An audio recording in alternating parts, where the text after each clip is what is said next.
It is my absolute honor to be here at Loma Vista here today with you.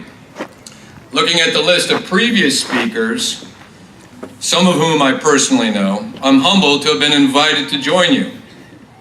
Thank you to the association that has put this together, continues to put this together year after year. Thank you especially to Ed, Commander Stubblefield, for your help in my preparations for this. I had the opportunity to visit yesterday, walk the cemetery, and meet some of the organizers. This is an unparalleled event. What is especially impressive is how long this event has been going on and how it continues to grow, and it is such a great representation of the community. There is a special group here that I want to take a moment to acknowledge. Gold Star families. For those that aren't aware, Gold Star families are families that have lost a family member while in service. We are all eternally indebted to you. Your loved ones made the ultimate sacrifice, and you live every day with a reminder of that sacrifice. On behalf of a grateful nation, my sincerest appreciation, reverence, and respect. Please know that when we wear our nation's colors, we wear them knowing that we are keeping the spirit of your loved ones alive, protecting the people of this nation, and defending the liberties of this great country that your loved ones so believed in that they gave their last breath for. Families are at the core of this year's commemoration. I'd like to recognize the service of our military families. Family life can be pretty challenging, right? Military life, especially so. Families get to serve whether they want to or not. They get to move and routinely build and rebuild their lives and friendships. They get to listen and watch the news and wonder how close their loved one is to the current crisis. Important events occur in their lives, such as confirmation, or first soccer games, or graduation, and their service member parent or spouse may not be around. They get to keep their chin up and try to pretend that everything is okay, even when it's not sometimes. Spouses have careers that are interrupted as they move from one part of the country to another, or even overseas. Kids have to work extra hard to be in choice academic programs or join sports teams and top-level clubs. They do figure out how to deal with it, how to cope, but it isn't easy. And the time away, it takes its toll. Stuff breaks at home the moment a deployment starts, guaranteed. How many people have been there, right? Family gets sick. And on top of it all, the not knowing part is probably the hardest. When will mom, dad, spouse be home? When will they leave again? Are they safe? I stand before you as a service member who wears the cloth of our nation. I also stand before you as a military spouse. As indicated, my wife is also a naval officer and currently in command of a ship. And likely in a year, my continuing service will be that of a spouse supporting her. I say that only to highlight that I've been on both sides of the coin. The deployed one and the stay-at-home one. And I know which one is harder. I was sent to multiple schools to learn how to become an officer and a commanding officer. Not so much on the home stuff. Thank you to each and every one of you, you military families that are out there. Each of the services do provide assistance, which definitely helps, but it can still be overwhelming. We just have to figure it out day by day. For the rest of you, I would ask that if you're aware of a service-connected family, that you reach out to them, help them integrate into the community. Find out if someone is deploying and whether or not there is a need that is unfulfilled. Small things can have a dramatic impact on a family that is having some challenges and will be greatly appreciated. And while I would like to be with my family right now, there is no other place to be other than right here with you paying tribute to military families and the fallen heroes of America. It was on a day such as this many years ago that President Ronald Reagan addressed a group gathered to acknowledge our fallen warriors on Memorial Day. Speaking on the nation's inability to repay them for their sacrifices, he said, "Yet, we must try to honor them, not for their sakes alone, but for our own.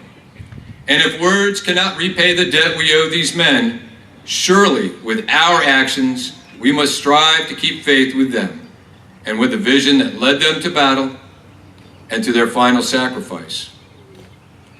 Our first obligation to them and ourselves is plain enough. The United States and the freedom for which it stands, the freedom for which they died, must endure and prosper. Their lives remind us that freedom is not bought. It has a cost. It imposes a burden. And just as they whom we commemorate were willing to sacrifice, so must we, in a less final, less heroic way, be willing to give of ourselves. I hope today that you will consider the beliefs, faith, and sacrifice displayed by all of our soldiers, sailors, airmen, Marines, and Coast Guardsmen. They are the human link between policy and action. Their conviction, dedication, and perseverance are critical to the future of our nation. That future is why brave souls continue to lay down their lives to preserve our freedom. Throughout our history, the people of our nation have willingly sent their sons and daughters to the forefront of every conflict America has faced.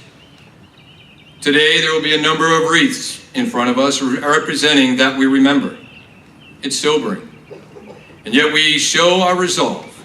The heroes of America have answered the call, and that cost was great. Those who serve and those who fall are not just wartime statistics. They are not faceless men and women. They are real people. They are fellow citizens. They are America's beloved sons and daughters, your family, friends, and neighbors. And they are members of those military families that I was talking about earlier. Today is the day we remember them. They represent America's dedication, pride, and patriotism. They died fighting for a just cause, and our nation will be forever grateful. Words and speeches cannot fill the void in the hearts and lives of the families and friends of our fallen heroes. However, I hope that you find comfort in knowing that the sacrifice made by those brave men and women was not in vain. Our flag flies because of what they have done. They paved the way for a more secure and stable future. They gained our freedom in 1776.